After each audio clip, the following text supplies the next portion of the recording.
Hello students, কেমন আছো তোমরা সবাই? আশা করি সবাই ভালো আছো। তো তোমাদের জন্য আরও একটা অঙ্কের ক্লাস নিয়ে আমি চলে এসেছি এবং আজকে আমরা করব প্রশ্নপত্র 9। তো প্রশ্নপত্র 8 অবধি আশা করি তোমরা সবাই দেখেছো, আর যারা দেখোনি আজকেই কিন্তু পরপর সেটগুলো করে নাও, কারণ প্রত্যেকটায় বিভিন্ন ধরনের অঙ্ক আমি তোমাদের প্র্যাকটিস করাচ্ছি।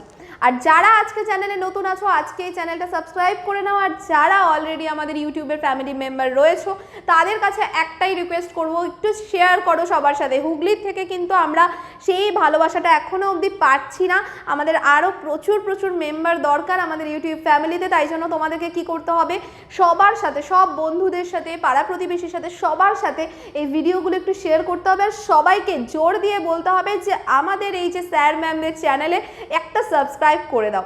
তো চলো এবার শুরু করা যাক আজকের ক্লাস। আজকের প্রথম প্রশ্ন কি আছে, একটি কলেজে ছেলে ও মেয়েদের সংখ্যার অনুপাত বলা হচ্ছে 7:8।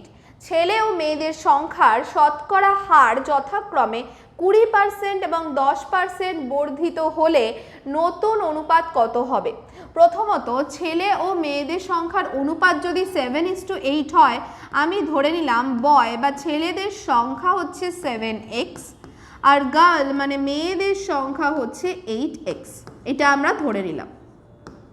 এবার ছেলেদের সংখ্যা 20% বাড়বে, 20% বেড়ে যাওয়ার অর্থ কত হবে বলো তো? এটা বের করার নিয়ম হলো 7x ইন্টু, এটা হচ্ছে গুণ চিহ্ন, 20% বাড়বে মানে 100তে 20 বলে 120, 120/100। আর মেয়েদের সংখ্যা 10% বাড়বে, তার মানে 8x গুণ 110/100।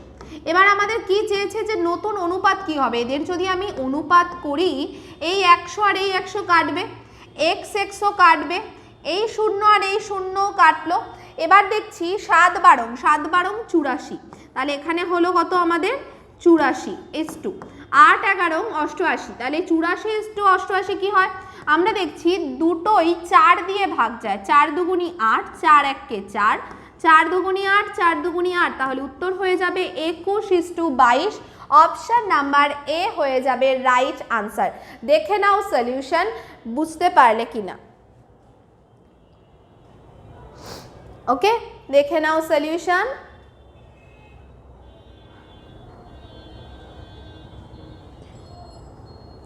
আশা করি সবার বোঝা গেল। এবার চলে যাব পরবর্তী প্রশ্নে।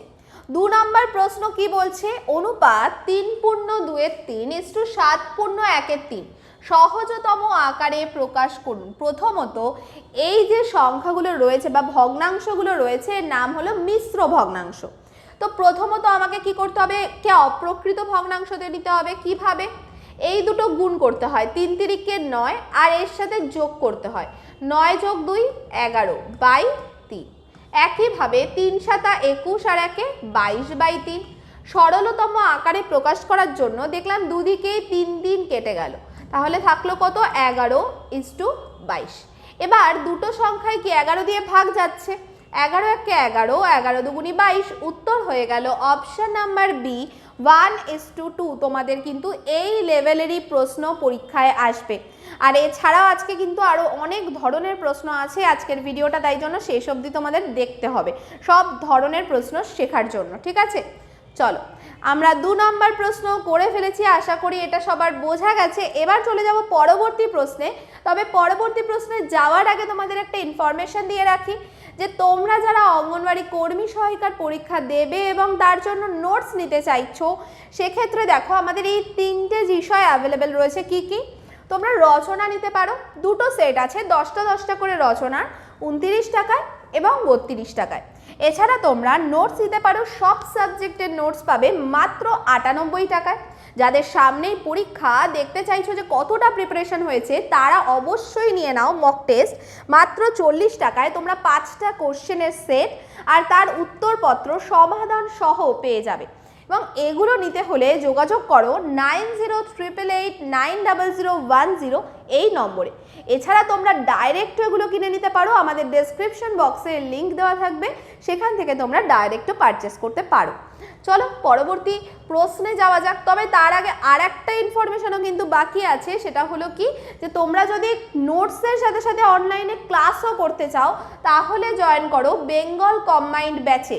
আমাদের এখানে অনলাইন ক্লাস করতে পারবে তোমরা, তার সাথে নোটস, রেকর্ডেড ভিডিও আর মক টেস্টও পাবে। আর এখানে পুরো 1 বছর ক্লাস করতে পারবে মাত্র 689 টাকায়। কোনো রকমের মাসে মাসে ফিস তোমাদের দিতে হবে না। তো এখানে জয়েন করতেও যোগাযোগ করো 9088890010 এই নম্বরে। চলো পরবর্তী প্রশ্ন দেখা যাক কি বলছে।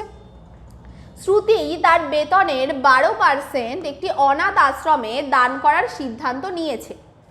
অনুদানের দিন তিনি তার সিদ্ধান্ত পরিবর্তন করেন এবং 3150 টাকা দান করেন, যা আগের সিদ্ধান্তের 75% ছিল। শ্রুতির বেতন কত? এটা হচ্ছে প্রশ্ন। 4টে অপশন দেওয়া আছে, তো আমাদের কিভাবে সলভ করতে হবে দেখো। প্রথমত আমি ধরে নিলাম শ্রুতির যে বেতন সেটা হলো x টাকা, বেতন x টাকা। এবার বলেছে যে শ্রুতি কত টাকা সিদ্ধান্ত নিয়েছে অনুদান করবে? বেতনের 12%। এই যে এই বেতনের এর কথাটার মানে হচ্ছে গুণ চিহ্ন আছে, তার মানে x গুণ 12% মানে 12/100, এত টাকা অনুদান দেবে, ঠিক করেছে। কিন্তু পরে কি হলো, সিদ্ধান্তের আগের সিদ্ধান্তের 75% অনুদান দিল।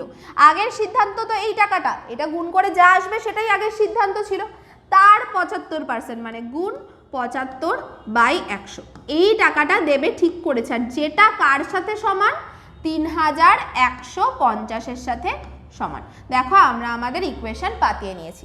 এবার কাটাকুটি করছি। এখানে দেখো 3 25 75, 4 25 100, 4 দিয়ে ভাগ করছি, 3 4 12। তাহলে থেকে গেল কি x সমান সমান এই 100টা এই সাইডে গেলে গুণ হয়ে যাবে, তার মানে 3 1 5 0, তারপরে আরও দুটো 0 ভাগ 3 3 9, 9 এই সাইডে গেলে ভাগ হয়ে গেল।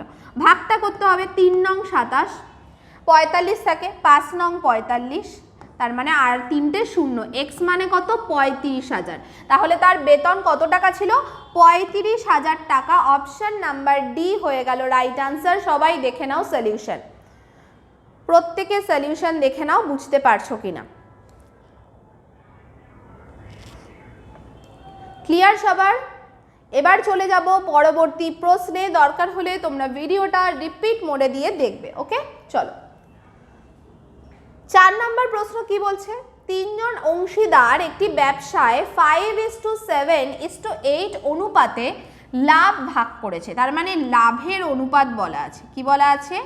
লাভ বলা আছে 5:7:8। এবার বলা হচ্ছে তারা যথাক্রমে 14 মাস, 8 মাস ও 7 মাসের জন্য অংশীদারিত্ব করেছে। তার মানে সময়ের যদি আমরা অনুপাত করি, সময় বলা আছে, তো অনুপাতটা কিরকম হবে? 14:8:7 এটা বলা আছে। বলছে তাদের বিনিয়োগের অনুপাত কত ছিল? তাহলে অংশীদারি কারবারে এই 3টে জিনিসই লাগে। এক হচ্ছে বিনিয়োগ, মানে যত টাকা সে দিচ্ছে, সময়, যত সময়ের জন্য টাকাটা দিচ্ছে, আর কি হচ্ছে তার ফলাফল কি হচ্ছে? লাভ। এখানে একটা জিনিস মনে রাখবে যে লাভ সমান সমান বিনিয়োগ গুণ সময়। বিনিয়োগ আর সময় গুণ করলে লাভ পাওয়া যায়। তাহলে যখন আমাদের লাভ আর সময় বলে দিয়েছে, বিনিয়োগ কি করে পাবো? সময় এই সাইডে আসলে ভাগ হবে, তাহলে বিনিয়োগ পাওয়ার জন্য আমাদের কি করতে হবে? লাভ ভাগ সময়, মানে 5/14, এখানে হবে 7/8, এখানে হবে 8/7। এটা হচ্ছে আমাদের বিনিয়োগের অনুপাত। সমস্যা কি? এগুলো সব ভগ্নাংশে আছে। তাহলে ভগ্নাংশ থেকে বেরোনোর জন্য আমাদের কি করতে হয়? এদের যে হর আছে সেগুলোকে যদি আমরা লসাগু করি, দেখো 14, 8 আর 7, 14, 8 আর 7-এর আমরা যদি লসাগু করি কত পাবো? দেখো এখানে আমরা লিখলাম 14, 8 আর 7, দেখতে পাচ্ছি 14 আর 8 দুটোই 2 দিয়ে যায়, এখানে আসলো 7, 7 দিয়ে করলে 1 4 1। তাহলে লসাগু কত আসলো? এদিকে 4 দুগুণি 8, 7 8 56। তো আমাদের কাজ হলো এই লসাগু দিয়ে প্রত্যেকটা গুণ করা। তাহলে 5/4 গুণ 56 ইজ টু 7/8 গুণ 56 ইজ টু 8/7 গুণ 56। এটা কখন করতে হয়? যখন ভগ্নাংশে অনুপাত চলে আসে তখন। এবার দেখো 4 14 56, 4 5 20, 7 8 56, 7 7 49, 7 8 56, 8 8 64। আমাদের উত্তর পেয়ে গেছি 20 49 64। কোথায় দেখা যাচ্ছে? অপশন নাম্বার বিতে। অপশন নাম্বার বি হয়ে গেল রাইট আনসার। দেখে নাও সলিউশন। 4টে প্রশ্ন করে ফেলেছি, আর 4টে খুব ইম্পর্টেন্ট প্রশ্ন তোমাদের পরীক্ষার উপর ভিত্তি করে। তো সবাই সলিউশন দেখে নাও, চলে যাব পরবর্তী প্রশ্নে। চল, কি আছে? ABC 520 টাকায় একটি গাড়ি ভাড়া করে। ভালো কথা। এবার বলছে এটি যথাক্রমে 7 8 এবং 11 ঘন্টা ব্যবহার করেছে। বি দ্বারা দেওয়া ভাড়ার চার্জ ছিল। যে যত সময় ব্যবহার করেছে সেই হিসাবেই চার্জ ভাগ হবে। তাহলে কি রেশিওতে চার্জ ভাগ হবে বলো তো? 7:8:11 রেশিওতে। 520 টাকা যদি ভাগ হয়, বি এর রেশিওতে কত আছে? 8/7 যোগ 8 যোগ 11। এখানে আমরা জানি 8 আর সাথে 15, 15 আর 11 যোগ করলে হয় 26, 26 তার মানে 520 গুণ 8/26, 20, তার মানে 160 টাকা বিকে ভাড়া দিতে হবে। অপশন নাম্বার এ হয়ে গেল রাইট আনসার। একদম অনুপাতের এটা বেসিক কোশ্চেন, দেখে বুঝতে হতো যে যখন কেউ গাড়ি ভাড়া করছে, ধরো তোমরা 3 বন্ধু গাড়ি ভাড়া করছো, তোমার প্রথম বন্ধু 7 ঘন্টা পরে নেমে গেল, তারপরের বন্ধু 8 ঘন্টা পরে নেমে গেল, তুমি 11 ঘন্টা পরে নামলে, তাহলে তুমি বেশি সময় গেছো মানে তোমাকে ভাড়ার বেশি অংশ দিতে হবে। তার মানে যে যত সময় করে গাড়িতে ছিলে তার রেশিওতে কি হবে? তোমাদের টাকাটা ভাগ করে দিতে হবে। ওকে, চলো 6 নম্বর প্রশ্ন কি আছে? যদি x is to y equals to 4:5 হয়, তাহলে 3x plus y is to 5x plus 3y কত হবে? এরকম প্রশ্নে ডাইরেক্টলি x এর জায়গায় 4 আর y এর জায়গায় 5 বসিয়ে দাও। 3x তার মানে কত হবে? 3 গুণ 4 যোগ 5 বাই 5 গুণ 4 যোগ 3 গুণ 5। এবার দেখো 3 4 12 যোগ 5, 4 5 20 যোগ 15, 12 আর 5 আসছে 17/35। তার মানে উত্তর হয়ে গেল অপশন নাম্বার ডি 17:35। তাহলে এরকম অঙ্ক দেখলে তোমরা কি করবে? এক্স এর মান আর ওয়াই এর মানটা ডাইরেক্টলি যেটা চেয়েছে সেখানে বসিয়ে দেবে, তাহলেই তোমরা উত্তর পেয়ে যাবে। ওকে, চলো তাহলে 6টা প্রশ্ন আমরা করে ফেললাম। এবার চলে যাব আমাদের পরবর্তী প্রশ্নে। দেখো এরকম যদি বড় একটা সরল দেওয়া থাকে, তোমরা ভাবছো যে কিভাবে ম্যাম এটা সলভ করব, সংখ্যা আছে, ভগ্নাংশ আছে, উত্তর দেওয়া আছে দশমিকে। তো এটা সহজে করতে পারি আমরা। দেখো প্রথমে কত আছে? 1 লাখ লিখলাম, তারপরে আছে 10,000 লিখলাম, তারপরে আছে 1000, এটাও লেখা হলো, 100, আর তারপরে রয়েছে 10। এই পর্যন্ত আমাদের ডান লেখা। এবারে সমস্যা কোথায়? 1/10।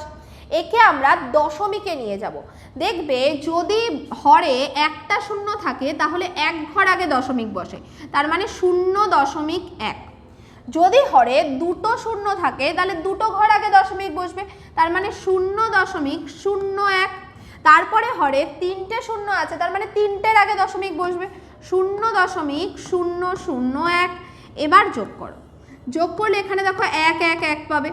এখানে একটাই জায়গায় শুধুমাত্র শূন্য থাকবে আর বাকিগুলো 1 করে আছে। তাহলে উত্তর কোনটা হয়ে যাবে? দশমিকের নিচে দশমিক। তাহলে উত্তর হয়ে গেল অপশন নাম্বার বি হয়ে যাচ্ছে রাইট আনসার। দেখে নাও সলিউশন। ওকে, দেখো এরকম একটা বড় সরল আমরা কত সহজে করে দিলাম। ওকে, আশা করি সবার বোঝা গেল। এবার চলে যাব পরবর্তী প্রশ্নে। প্রশ্ন নাম্বার 8 কি বলা আছে? শুভেন্দু ও নৌসাদ যথাক্রমে 1500 এবং 1000 টাকা দিয়ে একটি ব্যবসা শুরু করে। 1 বছর পরে ব্যবসায় 75 টাকা ক্ষতি হলে শুভেন্দুর ক্ষতি কত হয়? যখনই বলে দিচ্ছে যে ব্যবসাটা একটা নির্দিষ্ট সময়ের জন্য হয়েছে, তার মানে যে অনুপাতে ওরা টাকা বিনিয়োগ করেছিল সেই অনুপাতেই ওদের লাভ বা ক্ষতিও ভাগ হবে। তাহলে 1500:1000 এই অনুপাতে ক্ষতি ভাগ হবে। দেখো দুটোর ক্ষেত্রে 0 দুটো কেটে গেল, মানে 100 দিয়ে ভাগ করলে, 5 দিয়ে ভাগ করছো, 3 5 15, 5 2 10, তাহলে 3:2 অনুপাতে ক্ষতিটা ভাগ হবে। মোট ক্ষতি কত? 75। তাহলে শুভেন্দু কত টাকা ক্ষতি পাবে? 75 গুণ 3/3 যোগ 2 মানে 5, 15, 45, তার মানে 45 টাকা ক্ষতি হবে। অপশন নাম্বার এ হয়ে গেল রাইট আনসার। দেখে নাও সলিউশন। স্ক্রিন থেকে সরে দাঁড়ালাম, সবাই সলিউশন দেখে নাও, তারপরে চলে যাব আমাদের 9 নাম্বার প্রশ্নে। তো আজকে কিন্তু মোটামুটি আমরা অনুপাত আর অংশীদারি কারবার থেকে বেশ কিছু প্রশ্ন দেখলাম। কি আছে? এ, বি এবং সি এর মধ্যে 24,900 টাকা এমনভাবে ভাগ করা হলো যেন এ এবং বি এর টাকার অনুপাত 3:5 হয়। বলছে A:B, এদের দুজনের অনুপাত হবে 3:5, এবং বি ও সি এর টাকার অনুপাত 6:7 হয়। B:C হবে 6:7। তাহলে বি এর টাকার পরিমাণ কত? তখনই আমরা টাকা ভাগ করতে পারবো যখন আমরা জানবো যে A:B:C কত হবে।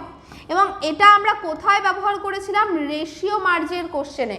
যারা এখনো ক্লাসগুলো করনি অবশ্যই কিন্তু পরীক্ষার আগে প্রত্যেকটা চ্যাপ্টার ওয়াইজ ক্লাস করে নাও।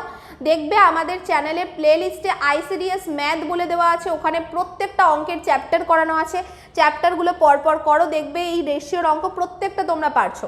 তো কি আছে? 3:5, এর জায়গায় বসাবো 3, বি এর জায়গায় 5, সি এর জায়গায় ফাঁকা ছিল, কাছাকাছি 5 ছিল, তাই 5 বসাতে হয়। বি বলা আছে 6, সি বলা আছে 7, বসালাম, এর জায়গা ফাঁকা ছিল, কাছাকাছি 6 ছিল, বসাতে হয়। এবার 3 6 18, 5 6 30, 5 7 35, এটা হচ্ছে রেশিও। এই রেশিওতে টাকাটা ভাগ হবে। কার টাকার পরিমাণ চেয়েছে? বি এর। মোট কত টাকা? 24,900 টাকা। তাহলে 24,900 গুণ বি এর রেশিও কত ছিল? 30, বাই এগুলোর যোগফল। দেখো কে কে আছে? 18, 35 আর 30। যদি আমরা যোগ করি, 8 আর 5 13, 3 হাতে 1, 3 আর 1 4, 1 5, মানে 53। 53 আর 30 যদি যোগ করা হয় 83। এখানে ভাগ করা আরও সোজা হয়ে গেল। এখানে দেখো 83 গুণ 3 করলেই 249 হয়, মানে 300। তাহলে 9,000 হয়ে যাবে উত্তর। তাহলে বি এর টাকার পরিমাণ কত? 9,000 টাকা। অপশন নাম্বার বি হয়ে গেল রাইট আনসার। দেখে নাও সলিউশন। ওকে, চলো এবার চলে যাচ্ছে আজকের লাস্ট প্রশ্নে। কি বলা আছে? সন্দীপ এবং বিশাল একটি যৌথ ব্যবসায় দেখা যাচ্ছে প্রাপ্ত লাভ 1540 টাকা নিজেদের মধ্যে এমনভাবে ভাগ হলো যে সন্দীপের লাভের 1/3 অংশ বিশালের লাভের 2/5 অংশের সমান। বিশালের লাভের পরিমাণ হলো। এটা হচ্ছে তোমাদের আজকের হোমওয়ার্ক কোশ্চেন।